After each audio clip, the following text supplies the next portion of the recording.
Hello and welcome to Country Sports TV. I'm Ian the Gun, and in the workshop this week we've had a very interesting little pistol brought in.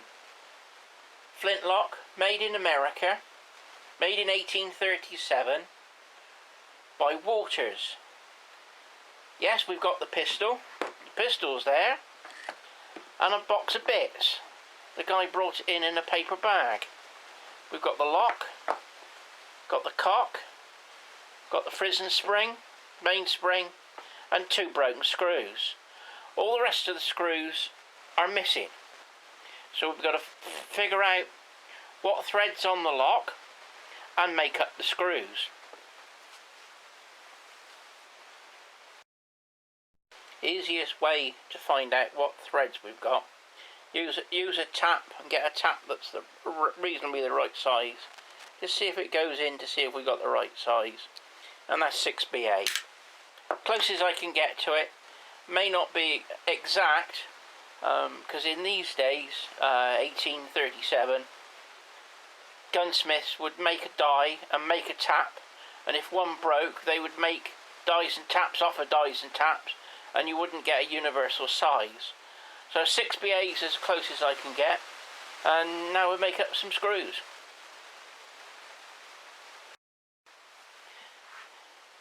What we have got in the box is 2 broken bridle pins.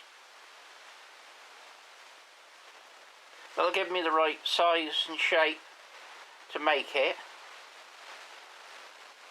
The others we can work out are quite easy, be the same thread, but you can see the thread's broken off on the end of that.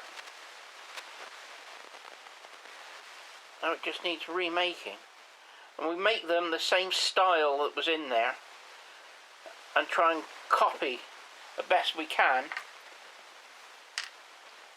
a 200-year-old gun.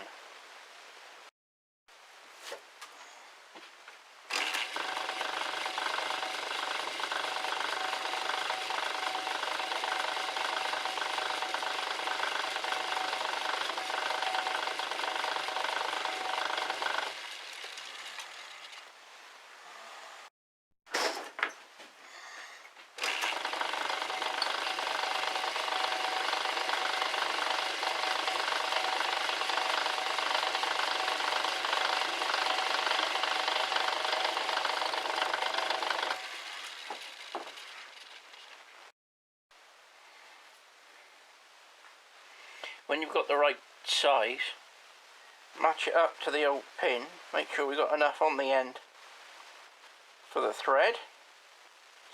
There we are, that'll be about the right size. Well, now we'll just thread the end.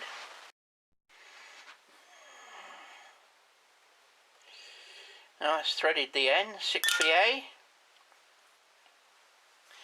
And what we have got is a round, right on the end of the screw, or should I say pin. What we've got is a round on it. So what we've got to do now is put a round on it. Just move the camera.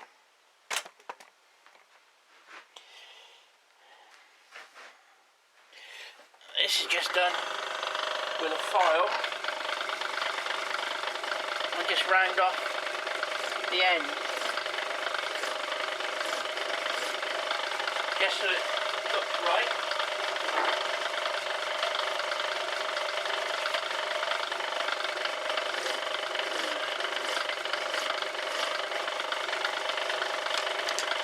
And then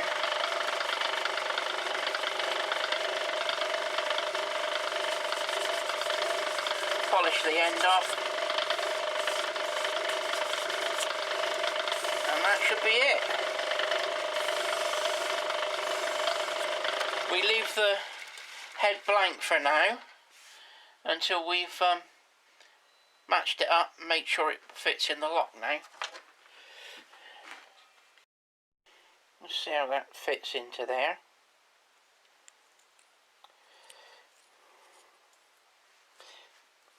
That's right. And if you can see, we've rounded the end off and it's flush. The old screw there that you can see, the old sear spring screw is rounded off on the edge and comes through, and mine could just come through just a little bit more, but as you can see it matches.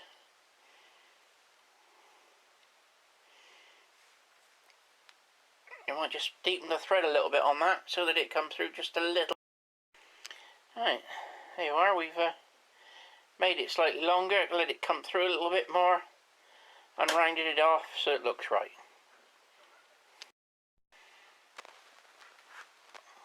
Right, so we've got there's the tumbler. There's the bridle that goes on. Somebody at some stages braised it up together in the centre there where it's cracked.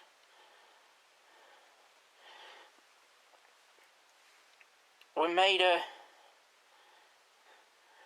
pin up for the other side as well. As you can see, I'm trying to get the thing in focus as we're going.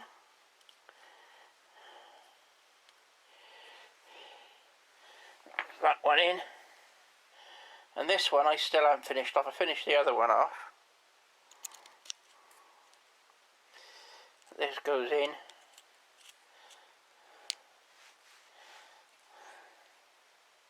And as there you can see it's still got the head on it. We've still got to cut that off. Still blanked off. The other one I've done is a cheese head with just a slot in it. There's no need to worry about that slots being fore and aft on the inside of the locks. It's so old, it's really not going to matter.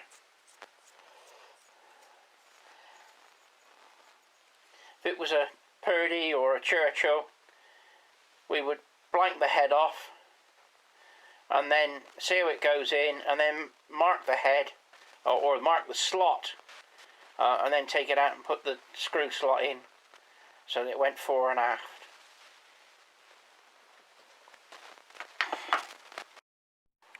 Right, we've got the screws made. They're in keeping. The other screw that was missing was the mainspring and the frizzen spring screw. So we knocked up some more screws, frizzen spring, and we rounded that off on the edge in keeping, so it's the right size. We've done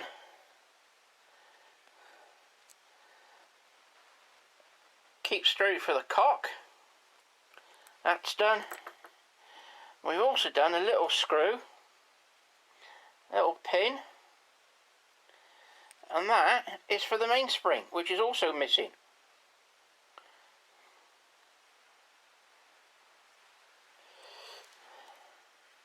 I asked the customer how he got this, and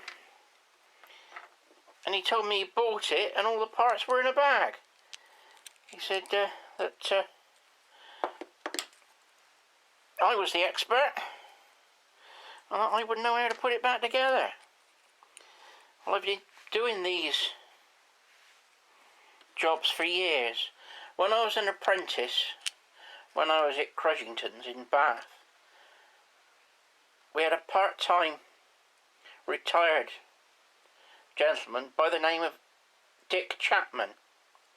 And Dick Chapman was an expert on antique firearms. And he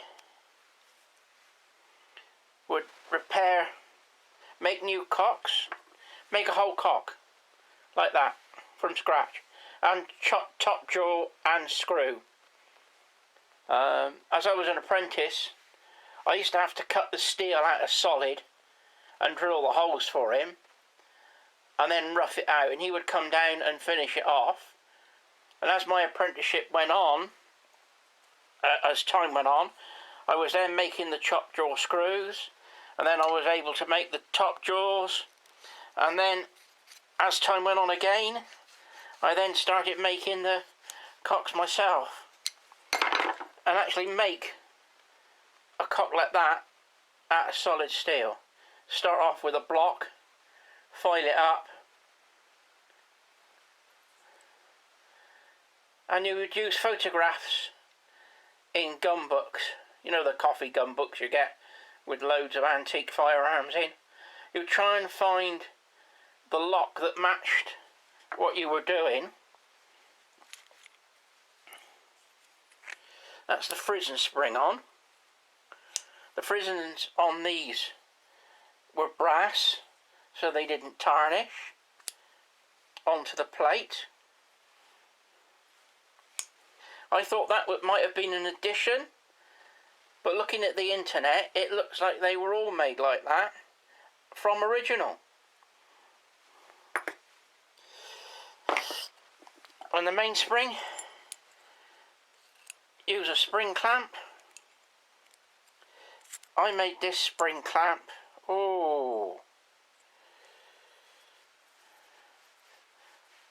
35 years ago, when I was doing my apprenticeship.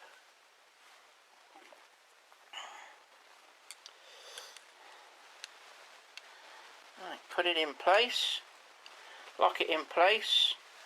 That holds the spring. Take this pin, put the pin in,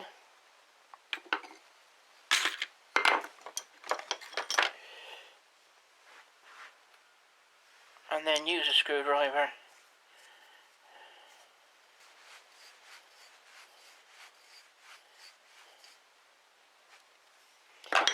and then undo the spring.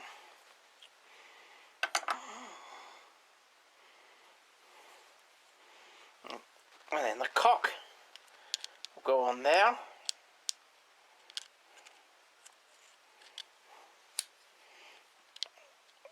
It's fired so it'll go forward.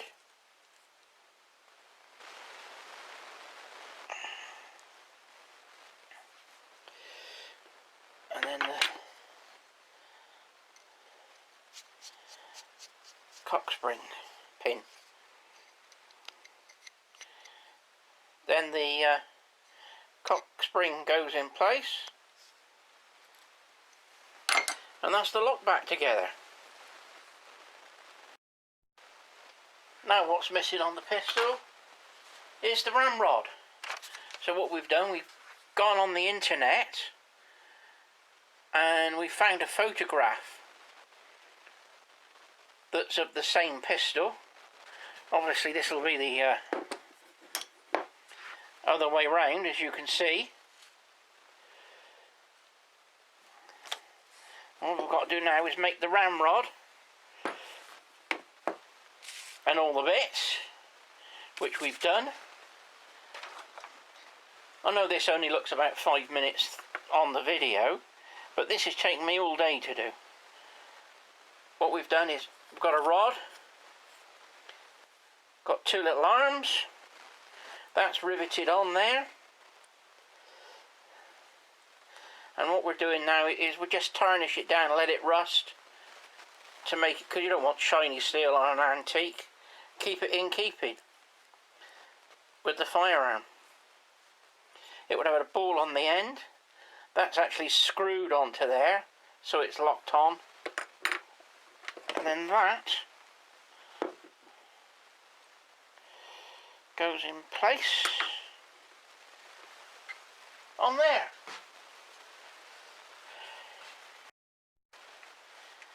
There we are.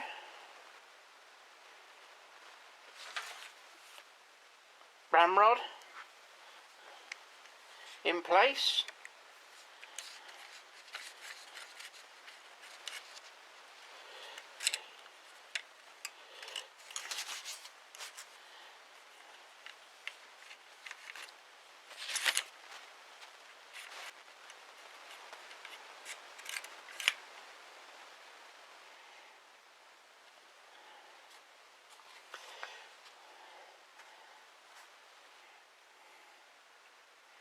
Yeah, I think that looks reasonably close.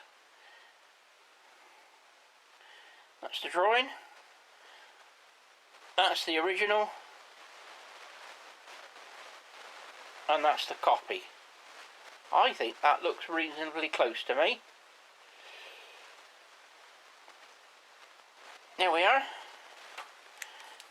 one, 1837, single-barreled flintlock pistol by Walters of America, made in 1837, up together and ready for the customer to pick up. If you're wondering about value, I'm not sure. £600 to £800.